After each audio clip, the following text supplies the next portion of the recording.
Hello, hello, hello, and I am so glad that you are joining me. Welcome to What Sharon Said, Life, Learning, and Anti-Racism. I'm Sharon Hurley Hall, founder of Sharon's Anti-Racism newsletter and the Share Anti-Racism community, author of I'm Tired of Racism, educator, and activist.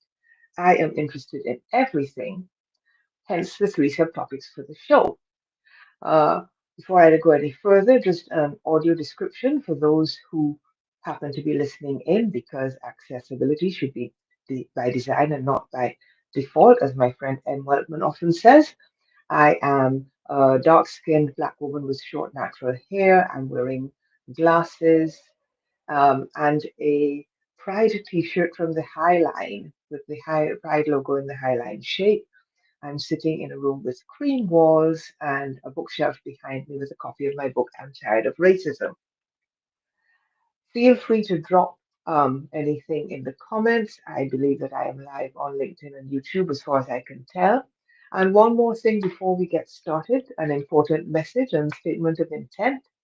Free Palestine, free Sudan, free Congo, free anywhere that oppression is still happening to people. Trans lives matter, Black lives matter, disabled lives matter.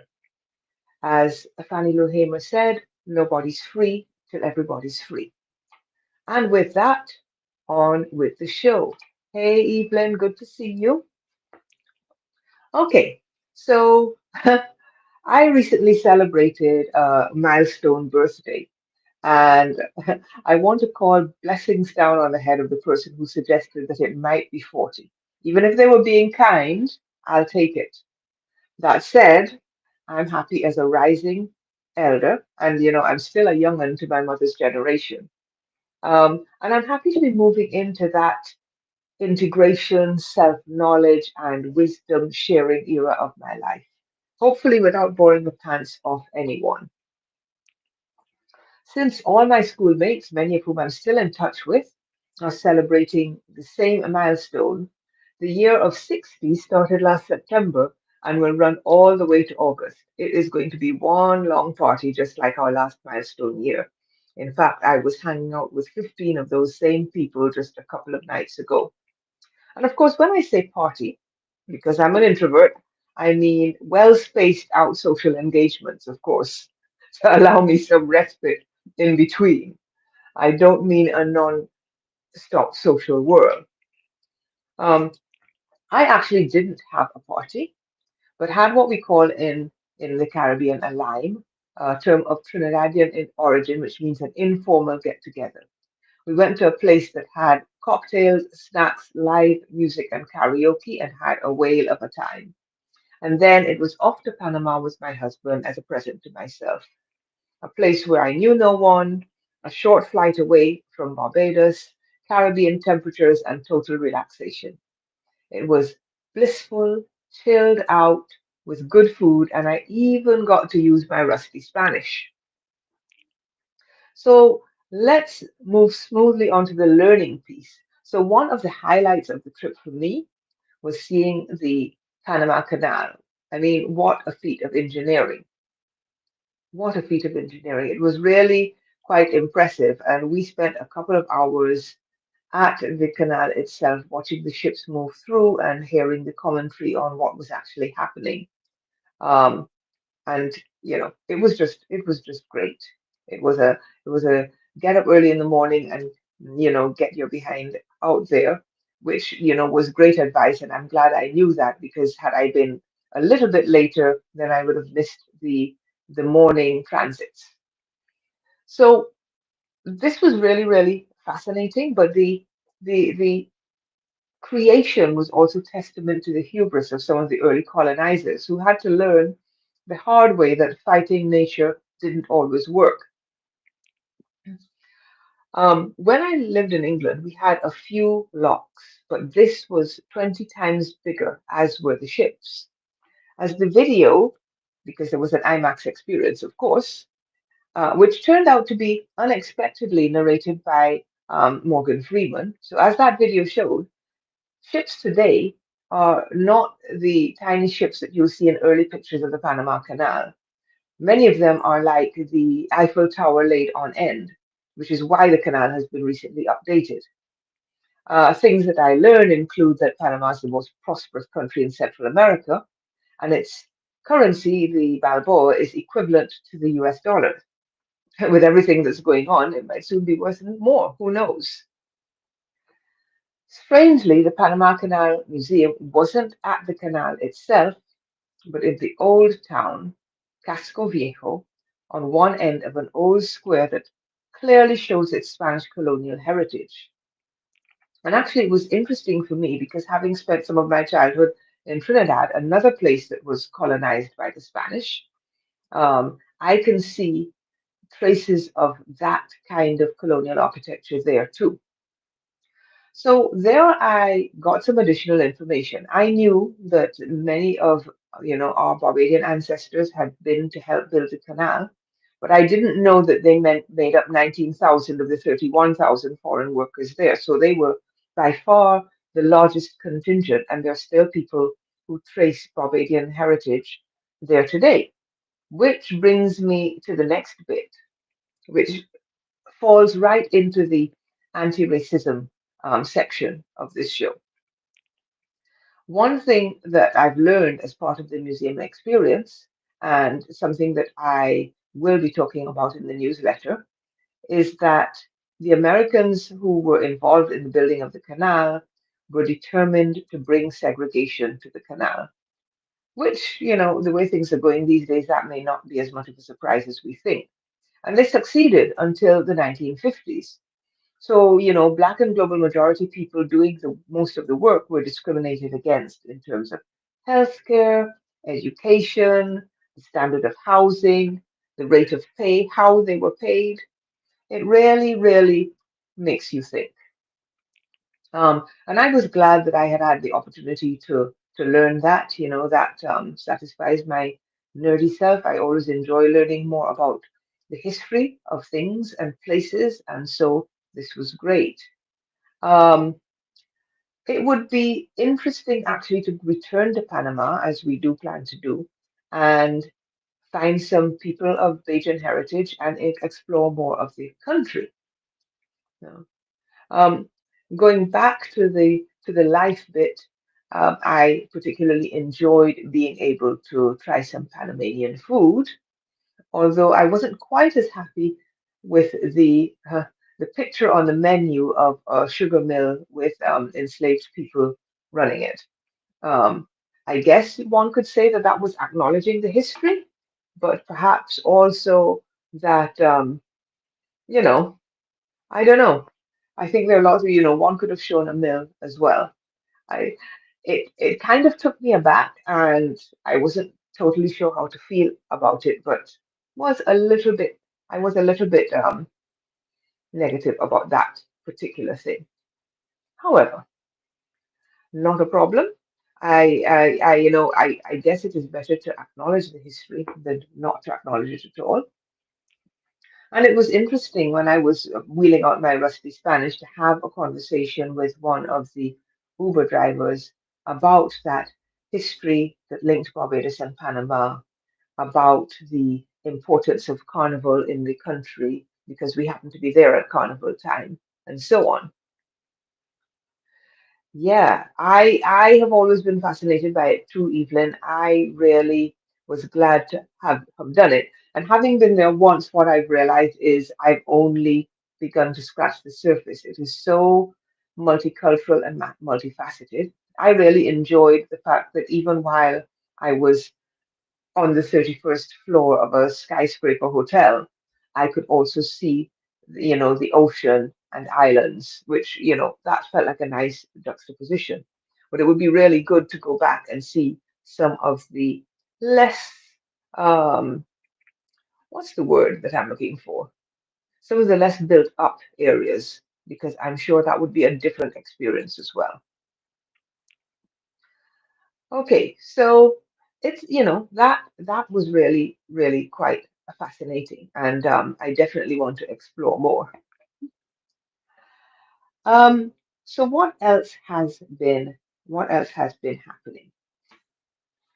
Uh, this has been a kind of This has been a kind of interesting week. While we're talking on the subject of anti-racism, last week um, I had people from the Office of Personnel Management sign up for my newsletter.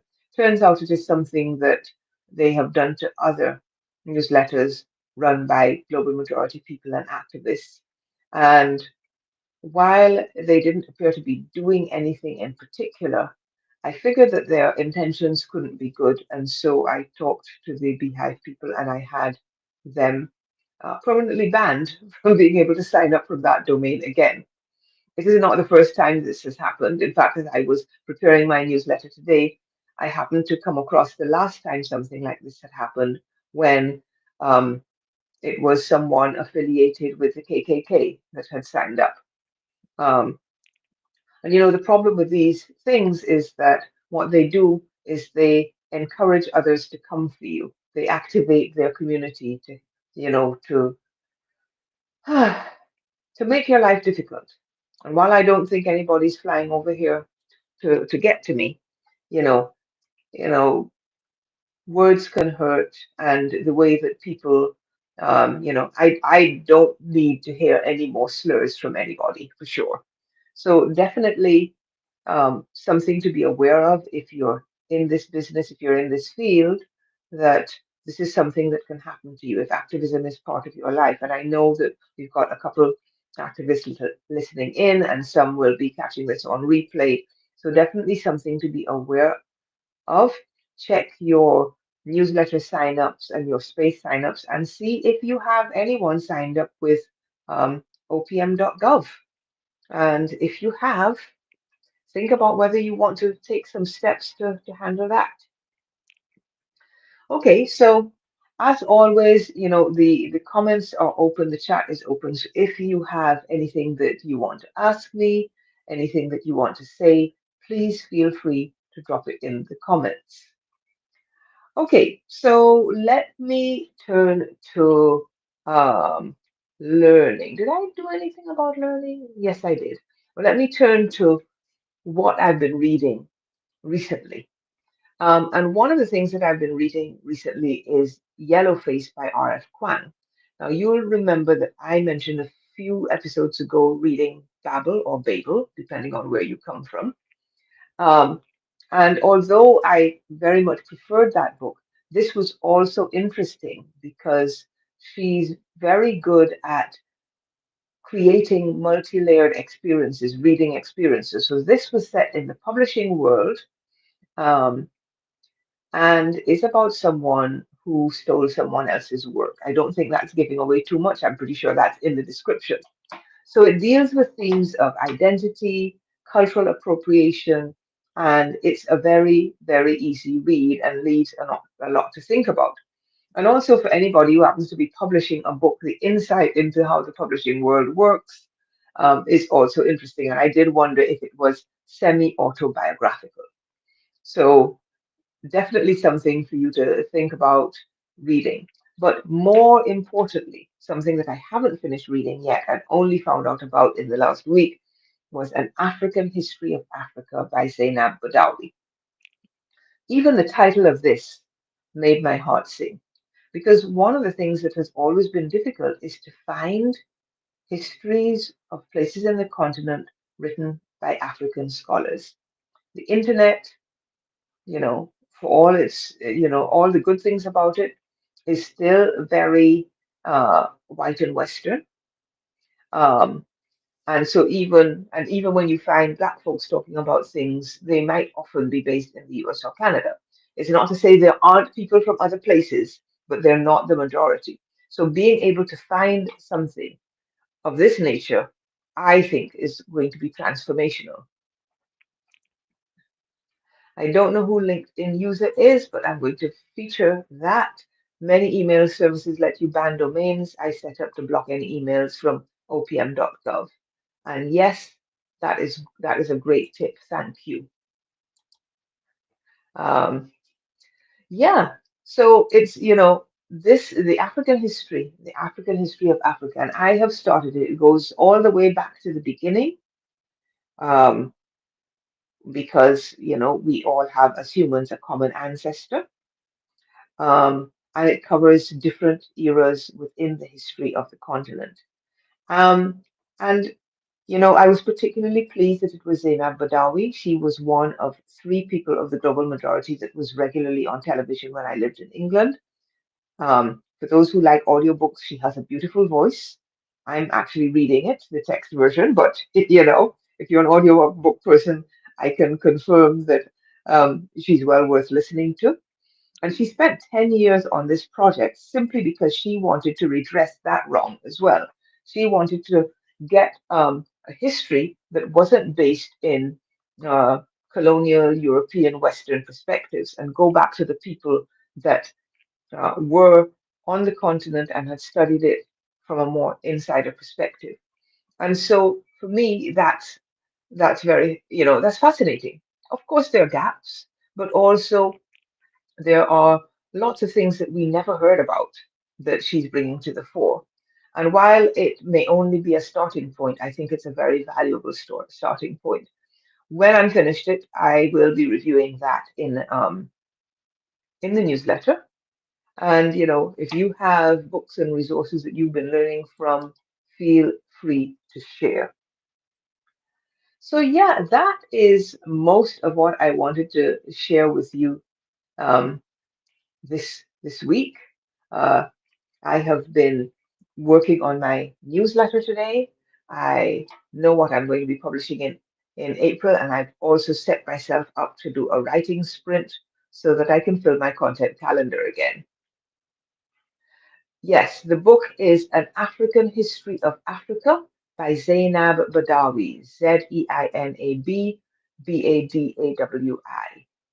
It is, I'm really enjoying it so far, you know, because there's a lot that we all don't know. There's a lot that we all don't know. And so it's really important to have these other perspectives. And so I know that this is a book that I'm going to be recommending. And of course, because of all the scholars that she mentions, then we now have a large number of people that we can go to when we're looking for different perspectives. So that is it's a valuable resource in many, many ways.